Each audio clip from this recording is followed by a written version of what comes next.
Match के बाद भिड़ गए कप्तान रोहित शर्मा और इंग्लैंड के कप्तान बेन स्टोक्स। हो गई भयानक लड़ाई, दोनों ने एक दूसरे को खरी खरी सुनाई। जी हां भाई, ऐसा लग रहा है बेसबॉल की अभी अकड़ जो है ना, वो कहते हैं ना रस्सी जल गई लेकिन बल नहीं गया। अकड़ नहीं गई है बेसबॉल वालों की, इंग्लैंड वालों। मैच हार गए, सीरीज हार गए, फिर भी उल जलूल बातें कर रहे हैं, उल जलूल बहाने बना रहे हैं। अब बेन स्टोक्स जो है इंग्लैंड के कप्तान, वो उल जलूल बातें कर रहे हैं, ये हो गया वो हो गया। क्या हो गया, क्या बहाना बनाया है, वो भी बताता हूं। और रोहित शर्मा ने कैसे सुनाया है, वो भी बताता हूं कैसे। और ये जो लड़ाई हुई ना, ये आमने सामने की लड़ाई नहीं है, ये बयानों की लड़ाई है।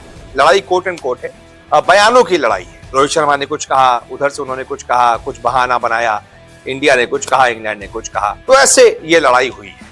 लेकिन बड़ी दिलचस्प लड़ाई है और बयान जो एक दूसरे के लिए दिए गए हैं वो बड़े दिलचस्प हैं। पहले मैं आपको बेन स्टोक्स का बयान बताता हूं, उन्होंने क्या क्या कहा है। पहले तो उन्होंने अपनी गलती मानी, हार पर अपनी गलती मानी, लेकिन उसके बाद एक ऐसा बहाना बनाया जो किसी के भी गले नहीं उतरा। पहले स्टोक्स ने कहा, हमें सीरीज में बेहतर टीम ने पछाड़ दिया, हमें आने वाले समय में काफी क्रिकेट खेलना है। न्यूजीलैंड और पाकिस्तान सीरीज है जिसमें हमें इंतजार है। जब आप इंडिया सीरीज को देखें तो हम छोटे छोटे मोमेंट्स को बरकरार नहीं रख सकते। हम सभी व्यक्तिगत रूप से जानते हैं कि गलतियां कहां हुई हैं। हम इस सीरीज से पॉजिटिव लेकर जाएंगे। हैदराबाद के बाद भारत गेंद के साथ शीर्ष पर रहा और हम पर दबाव पड़ा। हमारे खिलाड़ियों को निपटने के तरीके ढूंढने होंगे और जोखिमों को लेने के लिए पर्याप्त सकारात्मक होने की आवश्यकता है। ऐसी स्थिति में कभी कभी नुकसान उठाना पड़ सकता है। क्रॉली और डकैट ने अच्छी साझेदारियां की। बशीर और हार्टली पूरी सीरीज में असाधारण रहे। रूट का फॉर्म में आना हमारे लिए अच्छी बात है। चलिए यहाँ तक तो ठीक है। कहा कि भाई कभी कभी नुकसान उठाना पड़ता है, कोई बात नहीं, हमने नुकसान उठा लिया, कोई बात नहीं, हार गए। अब इसके बाद कह रहे हैं, जब भारत गेंद के साथ टॉप पर पहुंच गया तो बहुत सारे खिलाड़ी बल्ले के आसपास आ गए, यानी कि क्लोजिंग फील्डर्स ज्यादा लगा दिए गए।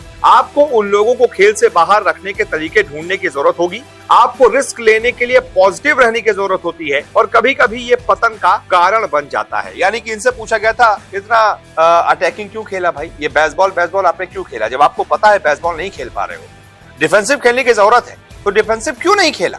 यहाँ पर उल्टा बहाना बनाने लगे कि हमें तो पॉजिटिव रहने की जरूरत थी, तो हमारे बल्लेबाजों ने पॉजिटिव बल्लेबाजी की, आउट हो गए, क्या हो गया। मतलब उनका मतलब यही था, कह रहे थे पॉजिटिव रहने की जरूरत होती है, यही पतन का कारण बन गया। भाई क्यों भाई, जब पॉजिटिव लगातार 3 मैचों में रह तो रहे थे, हार गए ना, तो चौथे मैच में भी पॉजिटिव रहने की क्या जरूरत है। यानी कि बेसबॉल की क्या जरूरत थी। मान लो कि बेसबॉल इंडिया में नहीं चल सकता, मुंह फोड़ के बोलो कि हाँ हम यहां पर बेसबॉल नहीं खेल पाएंगे, यहां बेसबॉल के साथ हम नहीं जीत सकते। ये एडमिट क्यों नहीं कर रहे हो कप्तान साहब।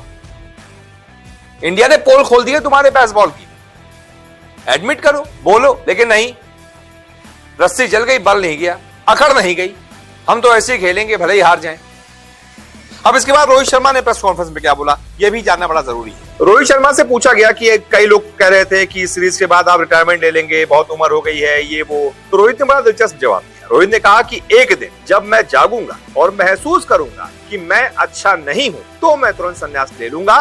लेकिन पिछले कुछ वर्षों में मैं अपने जीवन का बेस्ट क्रिकेट खेल रहा हूं। सबकी बोलती बंद कर दी भाई कप्तान साहब, सबकी बोलती बंद कर दी। कह दिया कि भाई मैं अभी बेस्ट क्रिकेट खेल रहा हूं, रिटायरमेंट के बारे में भी पूछो भी मत। किसी दिन मैं जागूंगा, मुझे लगेगा कि यार मैं अच्छा नहीं खेल पा रहा हूं, तो मैं तुरंत संन्यास ले लूंगा। लेकिन अभी मैं बीते कुछ सालों में बेस्ट क्रिकेट खेल रहा हूं, यह कहना है रोहित शर्मा का। लेकिन यह भी कह रहे हैं कि जिस दिन मुझे लगेगा कि मैं खराब खेल रहा हूं, तब मैं रिटायरमेंट ले लूंगा। और उसके